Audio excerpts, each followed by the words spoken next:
Right, you lot, let's talk Villa, and today is a video that I'm sure is going to cause a lot of controversy. Moussa Diaby. We all know that it was between us and Saudi Arabian clubs when he joined us for a club record £51.9 million last summer. It turns out their interest has not faltered, and there are two Saudi Arabian clubs that are back in for Diaby. Allegedly, he has agreed personal deal with one of them, or personal terms with one of the clubs. So we're going to be going through his stats from last season today, and then talking about, should we sell him? Should we sell our club record signing after just one season to Saudi Arabia? Of course, if you are enjoying the content, leave a like, subscribe for more.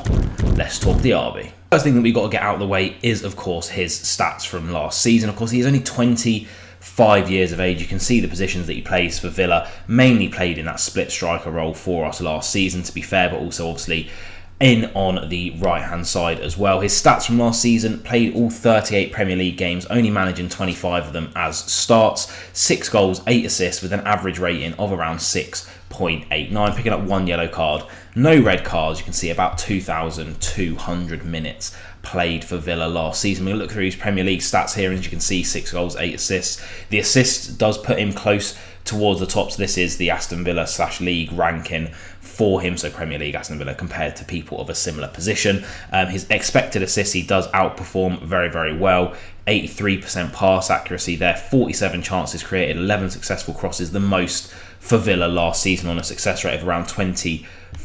His dribble percentage does leave something to be desired, the same as his successful dribble rate, not even in the top 20th percentile there. Defending wasn't really his bag, as you can see there. Decent amount of recoveries, interceptions and blocks, but everything else is relatively low. But the thing about Diaby was he was one of our mainstays. I mean, you go to the FA Cup, obviously we didn't get very far in that, but played all of the games, got a goal as well. In our the Conference League this season, again, another mainstay, 3 goals and an assist in that competition as well. Again, right up there for successful crosses and chances created and passes, etc, etc. Dribbles slightly better in that competition, but for a £51 million signing, our club record deal, obviously he didn't particularly set the world alight. Did manage to pick up one Player of the Month award, I think it was in March or April, but I think a lot of people were left frustrated with some of his performances. Obviously, it was going to take time for him to adapt to the Premier League. We all saw what happened to Leon Bailey. But if Moussa Diaby was to leave, before we get into my thoughts, what kind of depth do we have?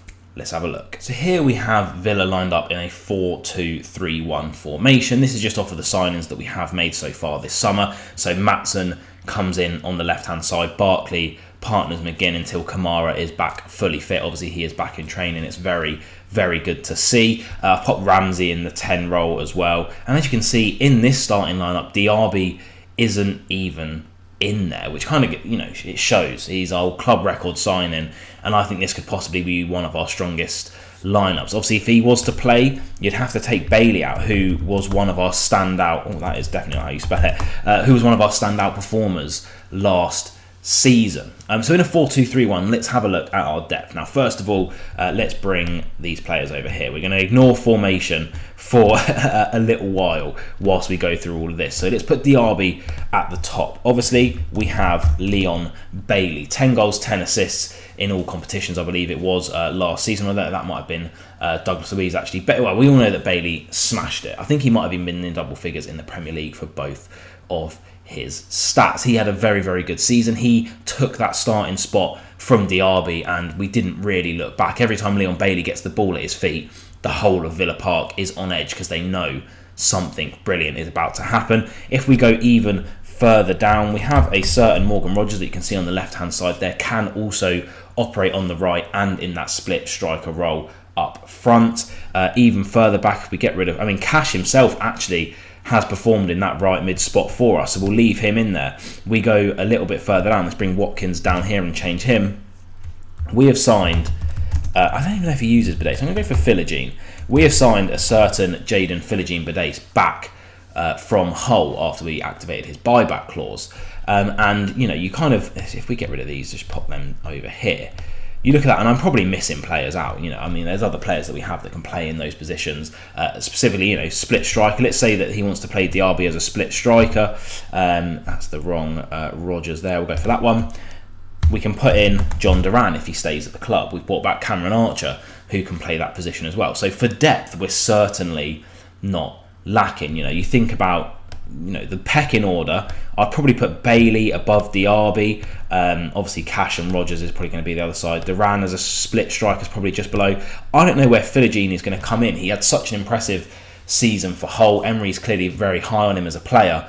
So in terms of depth, etc., I think Diaby actually might not be, well, he's definitely not first in the pecking order, and we have a chance to possibly recuperate that club record free and some. And it's a very interesting one to think about. Let's give you my thoughts and opinions right now. So as we've gone through, probably not first in the pecking order. We've made signings around him, i.e. Philogene, Lewis Dobbin can also actually operate on the right, one that I forgot about there. So we've got cover for him if he was to leave. Now FFP, I think we're pretty much out of that sticky situation now. But again, we paid 51.9 million for him, club record deal, didn't set the world alight. There's rumours that the Saudi teams would be happy to pay or match 60 million, or even offers in excess of 60 million pounds. So we would actually be making a profit, we'd be turning a nice little profit off Diaby. Now I think Diaby will still come good. He tore the Bundesliga up for Bayern Leverkusen. That's why we signed him. Obviously we signed Bailey from Bayern Leverkusen. He had a dodgy start to his career at Aston Villa before Emery revived him.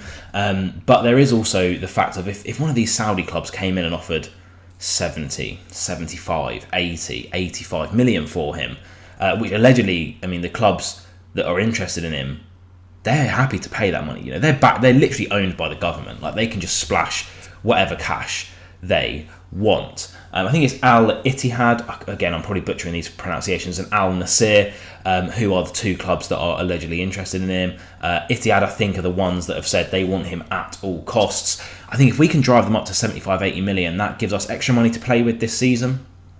Extra money for FFP. We'd be turning a 15 to 20 million pound profit on a club record signing in one season, which is very, very good. We have options that can cover that. I think Bailey is clearly going to be the starting right mid next season. We're being linked with all of these different split strikers, but it is hard to see Diaby go without him getting a chance to really, really flourish. Now, in terms of the deal itself, look, I'd be happy if he stayed. I'd be probably happy if he left for a substantial fee, because then we can go and sign other players. We can make a couple of marquee signings. You think of when we sold Grealish for 100 million at the time. Yes, those marquee signings didn't work out, but now you look at what Bailey's doing. The less said about the likes of Ings, the better. But you look at the likes of what Bailey's doing, and it worked out for us in the end. In terms of the impact that Bailey had last season, getting us into the Champions League. So those big sales allow big signings. Obviously Purslow not involved in the club anymore, so we won't have to hear him talking about it. But we have people at the club like Monchi, like Emery, who care, who put in their due diligence, and you think there's not going to be a trigger plan that they're going to be activating if Diaby does leave. You don't think they have people lined up? Of course they would. So I'm really, really torn about this one. I'm a 50-50 kind of guy on this one. I really don't know which way I would be swinging in terms of keep or sell. Yes, he didn't have the greatest season in the world last year. He still had a very, very good season for us, and he was a big part of why we got into the Champions League.